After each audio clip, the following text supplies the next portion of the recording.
Hello students, हमने जो new batch 2026-27 की क्लासेस स्टार्ट की हुई है बीए के हर सेमेस्टर की। तो आज की वीडियो में हम BA third semester English literature, जिसमें आपको पढ़ना है ब्रिटिश एंड अमेरिकन ड्रामा, उसका यूनिट नंबर 3 पढ़ने वाले हैं, जिसमें आपको लिटरेरी टर्म्स ऑफ ड्रामा पढ़ना है। यूनिट नंबर 1 एंड 2 पर ऑलरेडी वीडियोस चैनल के ऊपर अपलोड हो चुकी हैं, तो आपने नहीं देखी तो देख लीजिएगा। जिन लोगों ने देख ली तो बहुत बढ़िया, क्योंकि वहां से भी क्वेश्चन एग्जाम में जरूर पूछे जाते हैं। देखिए, जो आपका हर यूनिट होता है वहां से क्वेश्चन आएगा, तो आप ये मान कर चलेगा कि हर यूनिट आपको पढ़ना जरूरी है, चाहे आपका ऑब्जेक्टिव टाइप पेपर होता हो या सब्जेक्टिव टाइप पेपर होता हो। दोनों के लिए आज का क्लास हेल्पफुल होगा। देखिए, बहुत सारी यूनिवर्सिटी में एमसीक्यूज पेपर आते हैं, तो बच्चे पूछते हैं कि मैम क्या ये डिटेल क्लास हम कर सकते हैं? तो जी बिल्कुल आप कर सकते हैं, क्योंकि देखिए एमसीक्यू के लिए डिटेल क्लास करना बहुत ज़रूरी है, ताकि आप बारीक चीज़ों को समझ सकें और एग्जाम में जब क्वेश्चन पूछे तो अपने 4 ऑप्शन में से कोई एक राइट ऑप्शन इजीली चूज कर सकें।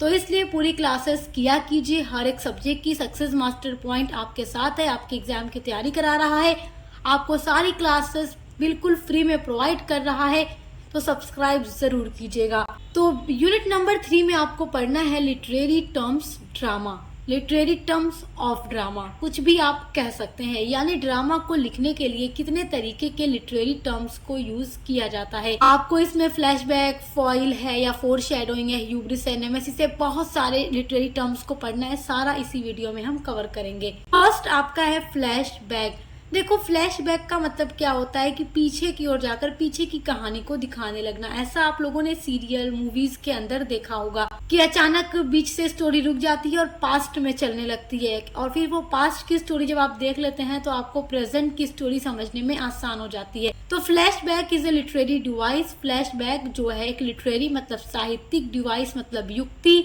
तो ये एक लिटरेरी डिवाइस है, साहित्यिक युक्ति है, यूज्ड बाय राइटर्स, जो यूज की जाती है राइटर के द्वारा, that interrupts a story in order to take audience back in time to examine past events. तो फ्लैशबैक एक ऐसा लिटरेरी डिवाइस है जिसको राइटर यूज करता है, दैट इंटरप्ट्स ए स्टोरी, तो कहानी में in order to take audience यानी दर्शकों को ले जाने के लिए, बैक यानी पीछे, इन टाइम समय में, टू एग्जामिन करने के लिए या जांच करने के लिए, पास्ट इवेंट्स, पास्ट मतलब जो बीत चुका है, इवेंट्स मतलब घटनाएं। तो ऑडियंस को पास्ट में ले जाकर पास्ट की घटनाओं की जांच करने के लिए कहानी को बीच में से राइटर रोक देता है, और पीछे की जब स्टोरी आप समझ जाते हैं तो आगे समझना आसान हो जाता है। These allows readers access to insights about a particular character, add context for the story, and provide further clarity about a correct conflict. These allow, ये allow करता है रीडर्स यानी रीडर को, जो पाठक है जो कि स्टोरी को पढ़ रहा है, ड्रामा को पढ़ रहा है, access to insight about a particular. तो देखिए, इससे क्या होता है, रीडर्स को किसी विशेष कैरेक्टर के बारे में, जो कैरेक्टर उस ड्रामा के अंदर है, उसके बारे में पता चलता है। Add contact for the story, और कॉन्टेक्स्ट यानी संदर्भ जोड़ने के लिए स्टोरी में राइटर को मदद मिलती है। तो देखिए, कभी कभी जब आप कोई स्टोरी पढ़ते हैं, ड्रामा पढ़ते हैं या मूवी देखते हैं, तो आपको अचानक ऐसा लगेगा कि स्टोरी पास्ट में चली गई है और बीच से वहीं पर स्टोरी रुक जाती है और पास्ट के बारे में दिखने लगता है। और जब वो चीजें आप देख लेते हैं तब आपको समझ में आ जाता है कि अच्छा, ये जो प्रेजेंट टाइम में एक्चुअल में हो रहा है, तो ये इसी वजह से हो रहा है क्योंकि पास्ट में इसके साथ ऐसा हुआ था, जो भी मेन हीरो हीरोइन हो, कैरेक्टर हो, उनके साथ ऐसा हुआ था, तो फिर ऐसे हो रहा है प्रेजेंट टाइम में। एंड प्रोवाइड, और प्रोवाइड करता है further clarity about A correct conflict, और करेक्ट कॉन्फ्लिक्ट यानी कि प्रेजेंट टाइम में जो संघर्ष हो रहा है ड्रामा के अंदर, स्टोरी के अंदर, उसके बारे में क्लैरिटी मिल जाती है, यानी स्पष्ट रूप से हमें समझ में आ जाता है। These literary device to help readers better understand present day elements in story और learn more about a character। और ये जो लिटरेरी डिवाइस है फ्लैशबैक जो है, टू हेल्प मदद करता है रीडर्स यानी पाठक की। पाठक कौन होगा? हम आप, जो कि स्टोरी या ड्रामा को पढ़ रहे हैं। बेटर यानी अच्छे तरीके से, अंडरस्टैंड यानी समझने में, प्रेजेंट डे यानी वर्तमान दिन के एलिमेंट्स को इन स्टोरी में, और लर्न और याद करने के लिए, मोर अबाउट ए कैरेक्टर, तो कैरेक्टर के बारे में ज्यादा चीजें समझने के लिए और स्टोरी में जो कुछ हो रहा है उसको अच्छे से समझने के लिए और जो प्रेजेंट टाइम में हो रहा है उसको अच्छे से समझने के लिए तो फ्लैशबैक रीडर की काफी ज्यादा मदद करता है, क्योंकि पीछे जो चीजें हुई हैं जब उनके बारे में पता चल जाता है तो प्रेजेंट चीजों को समझना आसान हो जाता है। तो वही होता है फ्लैशबैक। सेकेंड जो लिटरेरी टर्म्स ऑफ ड्रामा है वो है foil. Foil is a character who contrast with another character, typically the protagonist, to highlight the latter's, trait and quality. Foil जो होता है एक तरह का कैरेक्टर होता है और इसके बारे में आप बीए फर्स्ट सेमेस्टर में भी पढ़ चुके हैं। और देखिए फॉइल क्या एक तरीके का कैरेक्टर होता है, ये मैं पहले भी आपको बता चुकी हूँ। और इसको कंट्रास्ट किया जाता है, यानी कि इसको दिखाया जाता है जोड़ करके अनदर कैरेक्टर के साथ। अनदर कैरेक्टर में स्पेशली होता कौन है? प्रोटागोनिस्ट। प्रोटागोनिस्ट कौन है? जो मेन कैरेक्टर है, जो मेन हीरो या हीरोइन है। तो उसके साथ किसी अदर कैरेक्टर को कंट्रास्ट किया जाता है, यानी समझिए कि कंपेयर किया जाता है। टू हाईलाइट करने के लिए the latter's, trait and qualities. तो जो भी क्वालिटीज, जो भी गुण मेन कैरेक्टर के अंदर है। देखिए जब भी आप कोई मूवी देखते हो, ड्रामा देखते हो या पढ़ते हो ड्रामा या स्टोरी, तो हर स्टोरी को देखने वाला या स्टोरी को पढ़ने वाला जो मेन उसमें कैरेक्टर होता है उसी को पसंद करता है। तो मेन कैरेक्टर को हमेशा स्टोरी के अंदर हाईलाइट किया जाता है। तो उसकी क्वालिटीज को हाईलाइट करने के लिए उसके साथ अनदर यानी दूसरे कैरेक्टर्स को कंट्रास्ट करके दिखाया जाता है और उसको देखने के बाद हर रीडर को ऐसा लगता है कि हाँ वाकई में जो मेन इसमें हीरो है वो वाकई बहुत अच्छा है। उसके अलावा और भी जो कैरेक्टर्स हैं उनके अंदर ऐसी क्वालिटीज नहीं है जो मेन हीरो के अंदर है। आप लोग कहते हैं ना इसकी पर्सनालिटी गजब है, इसका स्टाइल अलग है, ये डरता नहीं है, इस तरीके की चीजें आपको मूवी वगैरह देख के लगता होगा। तो क्यों ऐसा किया जाता है? मेन कैरेक्टर को क्यों हाईलाइट किया जाता है? ताकि पढ़ने वाले का या देखने वाला का जो ध्यान हो वो पूरा मेन कैरेक्टर पर ही जाए। तो उसको हाईलाइट करने के लिए फॉइल कैरेक्टर का यूज किया जाता है। This contrast can be use to emphasize the protagonist strength, weaknesses and other characteristics. तो फॉइल का यूज क्यों किया जाता है? मेन जो हीरो है उसकी खूबियों, कमजोरियों या अन्य विशेषताओं पर जोर देने के लिए। अक्सर आप लोगों ने मूवी के अंदर देखा होगा हीरो के साथ उसका एक दोस्त भी होता है, मगर उसके दोस्त के अंदर वो क्वालिटीज नहीं होती जो मेन हीरो के अंदर होती है। तो उस दोस्त वाले कैरेक्टर के थ्रू मेन कैरेक्टर को क्या किया जाता है? मेन हीरो को कंट्रास्ट करके दिखाया जाता है, उसकी कैरेक्टरिस्टिक्स को हाईलाइट किया जाता है। तो वही होता है फॉइल। जो थर्ड लिटरेरी टर्म है वो है फोरशैडोइंग। फोरशैडोइंग को हिंदी में पूर्वाभास कहते हैं। तो फोरशैडोइंग क्या होता है? ये एक तरीके का कह लीजिए कि एक ऐसा लिटरेरी डिवाइस होता है जिसके थ्रू राइटर जो है अपनी स्टोरी के अंदर, ड्रामा के अंदर एक हिंट देता है अपने रीडर को। तो फोरशैडोइंग इज ए लिटरेरी डिवाइस। फोरशैडोइंग एक लिटरेरी डिवाइस है यूज्ड, जिसका यूज किया जाता है टू गिव, देने के लिए, एन इंडिकेशन और hint of what is come later in the story. तो हिंट देने के लिए, रीडर को ये बताने के लिए कि व्हाट इज टू कम, कि क्या हो सकता है लेटर, बाद में, इन द स्टोरी, स्टोरी के अंदर। कभी कभी जब आप कोई ड्रामा पढ़ रहे होते हैं या कोई भी ड्रामा देख रहे होते हैं, देखते ही टाइम आपको ऐसा लग जाता है कि ये जो इस तरीके से चल रहा है तो आगे चल के मुझे ऐसा लग रहा है कि ऐसा ही होगा, और फिर आगे ऐसा ही होता है। तो आप कहते हैं देखो मैंने जो कहा था वैसा ही हुआ ना। तो वही होता है फोरशैडोइंग, मतलब कि पहले ही ऑडियंस को या रीडर को हिंट दे दी जाती है जिसके थ्रू सस्पेंस पैदा किया जाता है। Foreshadowing is useful for creating suspense और ए फीलिंग ऑफ अनईज। तो फोरशैडोइंग बहुत ज्यादा यूजफुल होता है, मददगार होता है फॉर क्रिएटिंग, क्रिएट करने के लिए या बनाने के लिए, सस्पेंस और ए फीलिंग ऑफ अनईज यानी बेचैनी की भावना पैदा करने के लिए, सस्पेंस पैदा करने के लिए रीडर या ऑडियंस के अंदर पहले से ही राइटर जो है वो हिंट दे देता है जिससे कि उसके रीडर को या ऑडियंस को सस्पेंस पैदा हो जाए कि अब स्टोरी में आगे इस तरीके का होगा। तो पहले से कुछ हिंट मिल जाना कि आगे ऐसा हो सकता है, वही फोरशैडोइंग होता है। और आप लोगों के साथ भी ऐसा अक्सर हुआ होगा जो लोग मूवी या ड्रामा देखते हैं या पढ़ते हैं। तो फोरशैडोइंग देखिए दो तरीके का होता है। पहला है डायरेक्ट और ओवर्ट फोरशैडोइंग और दूसरा है इनडायरेक्ट और कवर्ट फोरशैडोइंग। तो डायरेक्ट को ही ओवर्ट कहते हैं और इनडायरेक्ट को कवर्ट कहते हैं, ये याद रखिएगा। डायरेक्ट को हिंदी में क्या कहते हैं? प्रत्यक्ष, यानी एकदम डायरेक्ट रूप से होने वाला।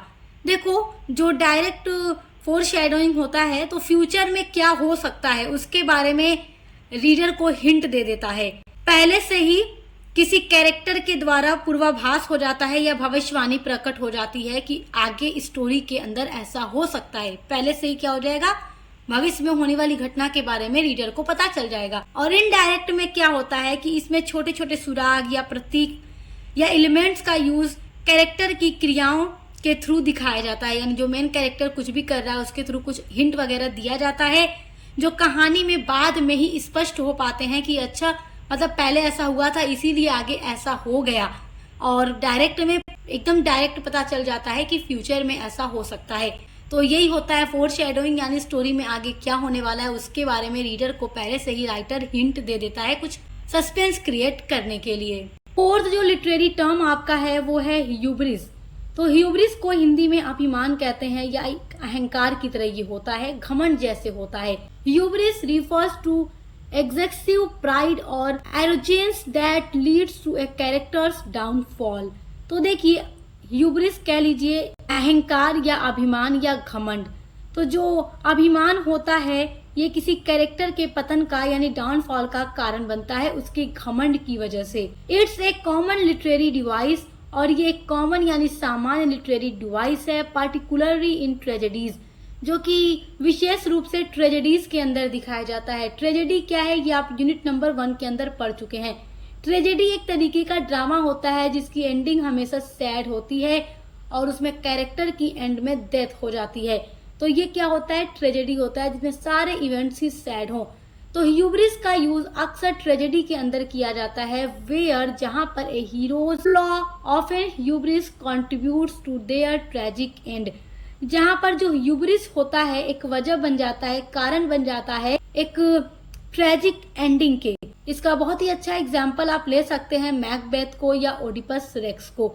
मैकबेथ तो आप अपने बीए 3rd सेमेस्टर के अंदर ही पढ़ेंगे, मैं ये प्ले पढ़ा चुकी हूँ। ओडिपस रेक्स आप बीए 5th सेमेस्टर में जब जाएंगे तब आपको ये अपने पेपर 1 में पढ़ने के लिए मिलेगा। तो ये भी मैं पढ़ा चुकी हूँ ऑलरेडी, चैनल पर वीडियो ओडिपस रेक्स के लिए भी अपलोड है, आप चाहें तो अभी देख ले ताकि आप ह्यूब्रिस के बारे में समझ जाएं। आपने देखा कि मैकबेथ में क्या होता है, जो मैकबेथ है उसकी महत्वाकांक्षा है और जो चुड़ैल हैं वो भविष्यवाणी करती हैं, जिससे मैकबेथ को यकीन हो जाता है कि वो आगे चलकर राजा बन जाएगा। तो उसके अंदर एक ह्यूब्रिस पैदा हो जाता है, एक अहंकार पैदा हो जाता है और वो राजा बनने की महत्वाकांक्षा में इतना ज्यादा वो हो जाता है जैसे कि उसको जल्दी थी राजा बनने की, जिस वजह से वो क्या करता है, राजा डंकन का मर्डर कर देता है सिर्फ राजा बनने की इच्छा के लिए, क्योंकि चुड़ैलों ने भविष्यवाणी की थी। तो अंत में क्या होता है, यही उसके विनाश का कारण बन जाता है। तो मैकबेथ का जो अभिमान है, प्राइड है, उसकी ट्रेजिक एंड की वजह बन जाता है और बाद में खुद भी ये मर जाता है। उसके अलावा ओडिपस रेक्स के बारे में भी आपने देखा, आपने अगर नहीं पढ़ा है तो पढ़ लीजिएगा। ओडिपस रेक्स एक राजा था और इसके लिए एक भविष्यवाणी की गई थी कि ये अपने बाप को मार देगा।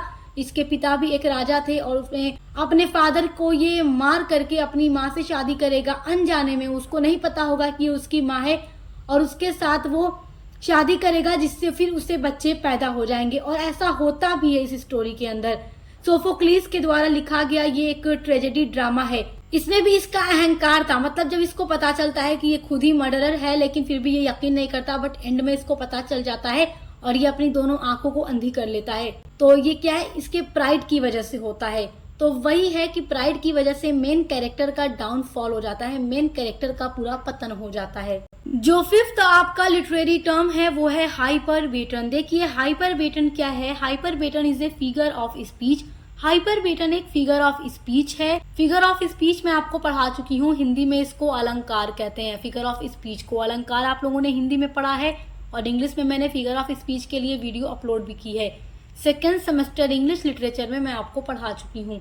तो हाइपरबेटन एक फिगर ऑफ स्पीच है where the normal order of words in a sentence disrupted और इन्वर्टेड फॉर एम्फेसाइज और इफेक्ट। तो हाइपरबेटन एक ऐसा लिटरेरी डिवाइस है वेयर मतलब जहां पर द नॉर्मल ऑर्डर, जहां पर नॉर्मल ऑर्डर के जो वर्ड्स होते हैं, सेंटेंस होते हैं, उनको इन्वर्टेड कर दिया जाता है, उनको बदल दिया जाता है फॉर एम्फेसाइज मतलब जोर देने के लिए और इफेक्ट या ज्यादा इफेक्ट पैदा करने के लिए। तो कभी कभी जो राइटर है वो अपने लेखन में क्या करता है, लेखन का मतलब जो भी ड्रामा वो लिख रहा है उसमें वो क्या करता है, कुछ ज्यादा इफेक्ट पैदा करने के लिए या अपने वर्ड्स पर जोर देने के लिए वो कभी कभी राइट वर्ड्स को इन्वर्स कर देता है, यानी उलट पुलट कर देता है। उसका एग्जाम्पल भी मैंने यहाँ नोट किया है, जैसे कि यहाँ पर एक एग्जाम्पल है दिस आई मस्ट डू, जिसका नॉर्मल सेंटेंस है आई मस्ट डू दिस।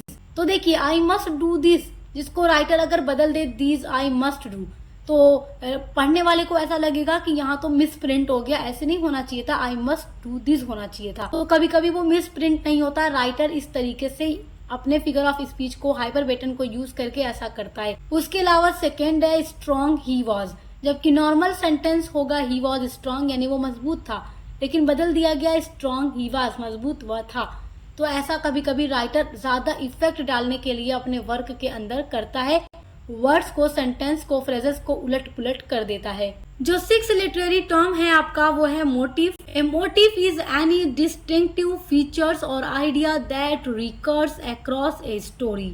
तो देखिए जो मोटिव होता है ये कोई विशिष्ट विचार होता है, यानी कि एक तरह का फीचर होता है जो कि किसी भी स्टोरी के अंदर बार बार आता है। ऑफन, प्रायर, इट हेल्प्स, ये मदद करता है डेवलप यानी विकसित करने में अदर नरेटिव एलिमेंट्स, दूसरे जो नरेटिव एलिमेंट्स होते हैं जिनके थ्रू स्टोरी को नरेट किया जाता है उनको डेवलप करने में ये मदद करता है। सच एज थीम और मूड, जैसे कि अलग लिटरेरी एलिमेंट में आप थीम को देख सकते हैं या मूड को देख सकते हैं। ये सब क्या है? लिटरेरी एलिमेंट है जो आप पहले पढ़ चुके हैं, BA first semester, second semester में इन चीजों के बारे में आप जान चुके हैं। उसको डेवलप करने में मोटिव मदद करता है। A narrative motif can be created through the use of imagery, structural components, language and other elements throughout literature. तो ए नरेटिव मोटिव, जो एक नरेटिव मोटिव होता है, कैन बी क्रिएटेड, जिसको क्रिएट किया जा सकता है या बनाया जा सकता है through the use of imagery. Imagery मतलब कल्पना, तो कल्पना का यूज करके या स्ट्रक्चर कंपोनेंट्स का यानी कि संरचनात्मक घटक का यूज करके, या लैंग्वेज यानी भाषा का यूज करके, या अदर लिटरेरी जो एलिमेंट्स होते हैं उनका यूज करके नरेटिव मोटिव को बनाया जा सकता है। 7th जो लिटरेरी टर्म है वो है nemesis. Nemesis refers to a situation of poetic justice. देखो जो नेमेसिस होता है वो रिफर करता है या संदर्भित करता है या बताता है टू ए सिचुएशन, एक सिचुएशन को, स्थिति को, ऑफ पोएटिक जस्टिस, यानी कि जो पोएटिक जस्टिस है या न्याय है उसके बारे में बताता है।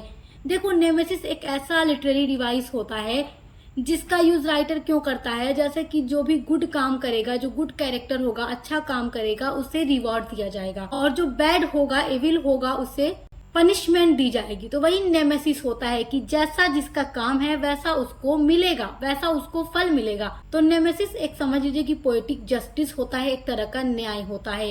वेयर, जहाँ पर द गुड कैरेक्टर्स, जो अच्छे कैरेक्टर्स होते हैं, good characters are rewarded for their virtues and the evil characters are punished for their vices. तो देखो यहाँ पर क्या होता है, एक नेमेसिस एक ऐसा लिटरेरी टर्म होता है जिसका यूज तब किया जाता है जब किसी भी गुड कैरेक्टर को रिवार्ड देना हो उसके अच्छे कामों की वजह से, और अगर कोई बुरा काम करता है तो उसे उसके बदले पनिशमेंट भी दी जाती है। जैसे आप ओडिपस रेक्स का ही एग्जाम्पल ले सकते हैं कि जब ओडिपस को सारी सच्चाई पता चलती है कि ये खुद ही अपने बाप का कातिल है और अपनी माँ से ये अनजाने में शादी कर लेता है, तो एंड में ये अपनी आंखों को अंधा कर लेता है।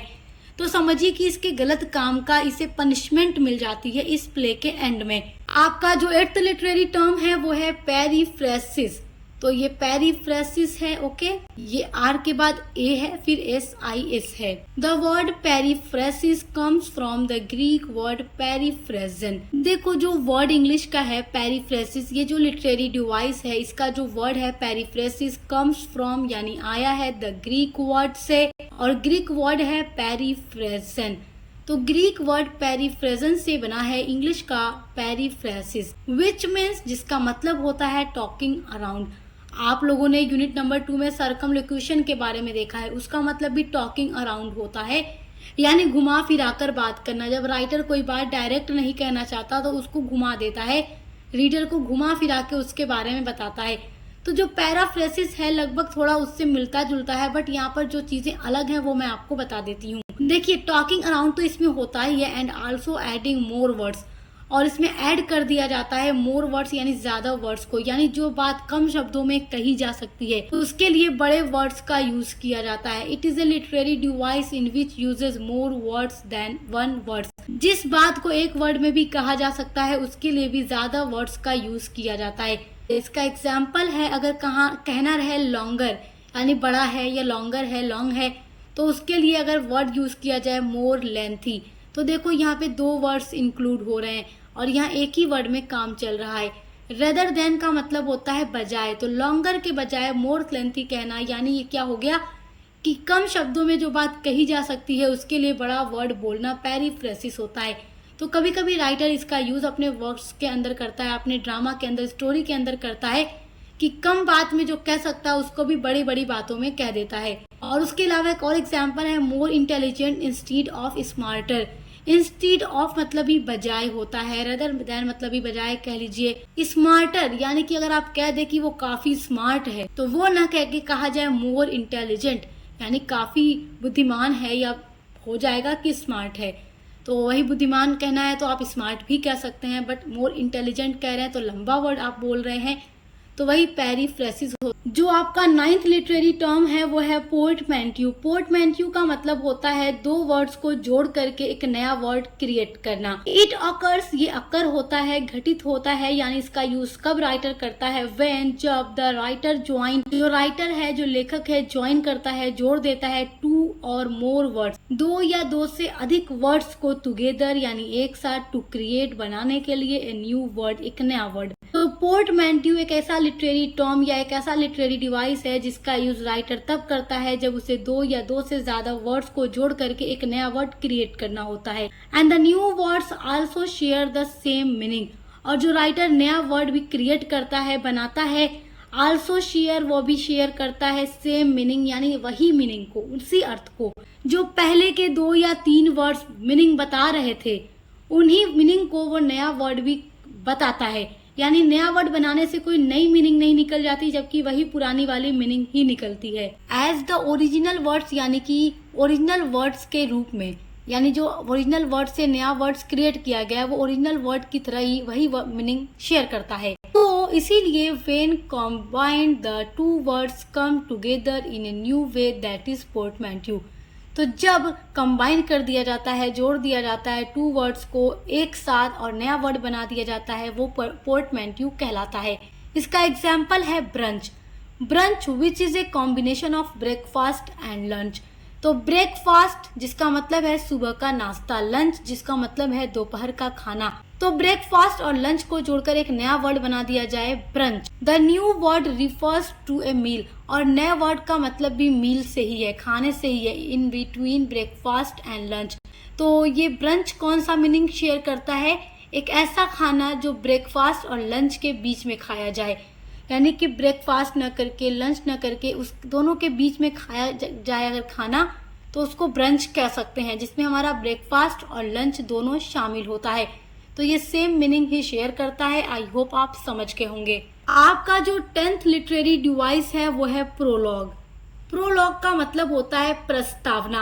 आप एपिलॉग के बारे में जानते हैं, एपिलॉग का मतलब कंक्लूजन वर्ड होता है। तो प्रोलॉग एपिलॉग देखिए, पहले प्रोलॉग देखते हैं। The prologue is the opening to a story that come before the first page और चैप्टर।